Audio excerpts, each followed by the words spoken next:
वाक्य को दोबारा पढ़े और काल मतलब लिखो। टेंस के फर्क पर गौर करें। विश्वास और मिल रही है वर्तमान काल में है, लेकिन मिल जाएगी भविष्य काल में है। प्रेरित लेखक हमें व्याकरण के इस छोटे से अंतर में बहुत महत्वपूर्ण बात बता रहा है। अगर हम इस तथ्य को सच मान लेते लिखो हैं ना पिट्ठी पे। और तस्वीर और स्वीकार कर लेते हैं कि इच्छा वर्तमान में ही पूरी हो लिखो चुकी है, लिखो तो लिखो इसे भविष्य में अवश्य पूरे होगी। लिखो ना ऊपर कितनी ऊपर बड़ी ऊपर बात लिखो। है, इस चीज के लिए हम दोनों में लड़ाई भी हो गई थी। इस चीज के लिए हम दोनों में लड़ाई भी हो गई थी क्या? कि जो मिल रही है और मिलेगी, इतने में बहुत अंतर हो सकता है। एक छोटी सी पेट पे लिखो। तुम बोलो बोलो अब बोलो।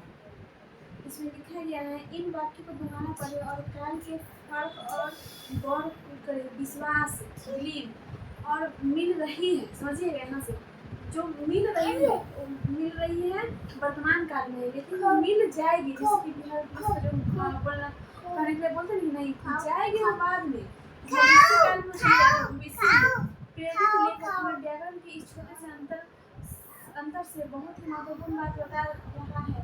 अगर हम इस तथ्य को सच मान लेते हैं और स्वीकार कर लेते हैं कि हमारी इच्छा वर्तमान में ही पूरी हो चुकी है, तो यह भविष्य में अवश्य पूरी होगी। मैं बिहार पुलिस बन गई हूँ। हम आज तक कभी नहीं बोली कि हम नहीं, मैं ट्रेनिंग पे चली गई हूँ। मैं ट्रेनिंग पे पहुँच गई हूँ। मैं ट्रेनिंग पे पहुँच रही हूँ। मेरा मेरिट लिस्ट में नाम आ गया है। मेरा मेरिट लिस्ट में नाम आ गया है। मैं वर्दी सिलवाने पहुँच गई हूँ। मैं वर्दी सिलवाने पहुँच गई हूँ। मैं वर्दी सिलवाने पहुँच गई हूँ। अपने मन में रखना, आज लिख के सोना रात को, ठीक है। और इस पहलू को दोबारा पढ़ो। 3 बार तो पढ़ लिए। क्या बोल रहे हो, मतलब ये नहीं कहो कि मैं बनूंगी मैं करूंगी नहीं। मैं बिहार पुलिस बन गई हूँ। मैं बिहार पुलिस कांस्टेबल बन गई हूँ। मेरा मेरिट लिस्ट में नाम आ गया है। मैं और मेरे पूरे परिवार खुश हैं। हाँ, यही हम लिखते ही है। मैं मेरे पूरे परिवार खुश हैं। लेकिन आपका कॉपी में जो देखे होंगे कि करेगी करके लिखा हुआ है। होगा, जरूर बनेगी, जरूर करेगी। ये इस तकनीक की सफलता इस विश्वास में निहित है कि विचार या तस्वीर मन में वास्तविकता के रूप ले चुकी है। मस्तिष्क के क्षेत्र में किसी चीज को साकार करने के लिए इसे सचमुच मौजूद मानना होगा। एक गुड शब्द विचार की रचनात्मक शक्ति का प्रयोग द्वारा अवचेतन द्वारा अपनी मनचाही चीज की छाप छोड़ने का संक्षिप्त और विशिष्ट तरीका सुझाते हैं।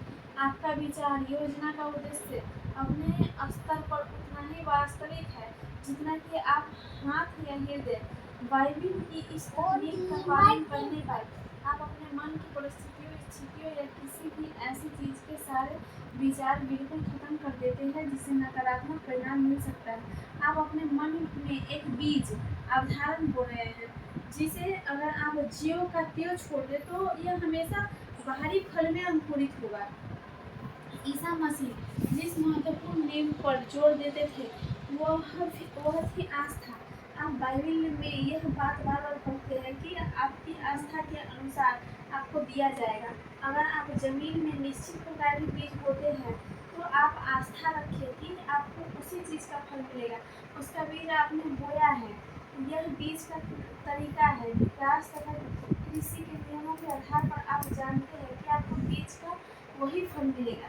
बाइबल में जिस आस्था का वर्णन है वह सोचने का यह तरीका है, मानसिक नजरिया है, आंतरिक निश्चय है। आप जानते हैं कि जिस विचार को आप चेतन मन में पूरी तरह स्वीकार कर लेते हैं वह आपके अवचेतन मन में साकार और प्रकट होगा। स्वीकार कर लेते चेतन मन में जिसे स्वीकार करते हैं वह आपके अवचेतन मन में साकार और प्रकट होगा। आस्था एक तरह से उसे सच मानना है जिसे आपकी तर्क शक्ति और इंद्रियां अस्वीकार करती हैं। यह अपने छोटे तार्किक विश्लेषणात्मक चेतन मन की बात सुनने से इनकार करना है। यह तो अपने अवचेतन मन की आंतरिक शक्ति पर पूरे विश्वास का नजरिया रखना है। यहाँ बायोटिक उपचार तकनीकी का एक बहुत सुंदर उदाहरण कहेंगे। और जब वे घर में आए तो उनके पास अंधे आदमी आए और ईसा मसीह ने सक्षम हुए। उनके पास एक अंधे आदमी आए तो उन्होंने कहा हाँ प्रभु।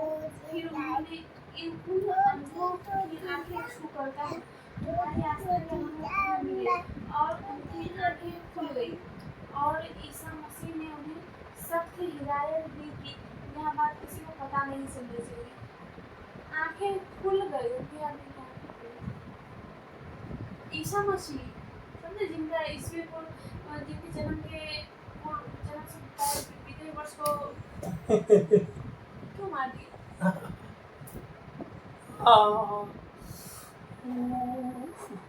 सॉरी बोल दो पापा को। 0 लिख दो यहाँ पे 0 लिख दो पापा मान जाएंगे। 0 नहीं है 1 है 0 लिखो। गुड बॉय 0 लिख दिया मेरा बेटा। गुड बॉय 0 लिख दिया। ये देखो ये है 0। अरे हाँ क लिख दो क। 0 तो लिख रहा है सही याद रखिए लेकिन इसे एक्स्ट्रा पेंसिल जा रहा है। देखिए ये फूल बना दो फूल। हाँ फूल बना दो आपको आता है ना। देखिए फूल ऐसे बनता है। देखिए फूल में कितना घास है 0 में कितना घासता है ये देखिए। चलो अब 0 बनाओ यहाँ पे 0 बनाओ यहाँ पे।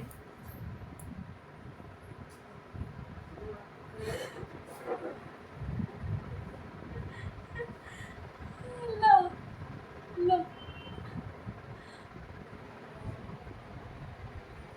अवचेतन मन की शक्ति तुम्हारी आस्था के अनुरूप तुम्हें मिले।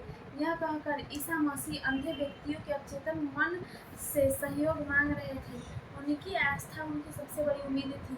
उनकी आंतरिक भावना थी। उनकी आंतरिक विश्वास था कि कोई चमत्कार होगा और उनकी प्रार्थना का जवाब मिलेगा। और ऐसा ही हुआ।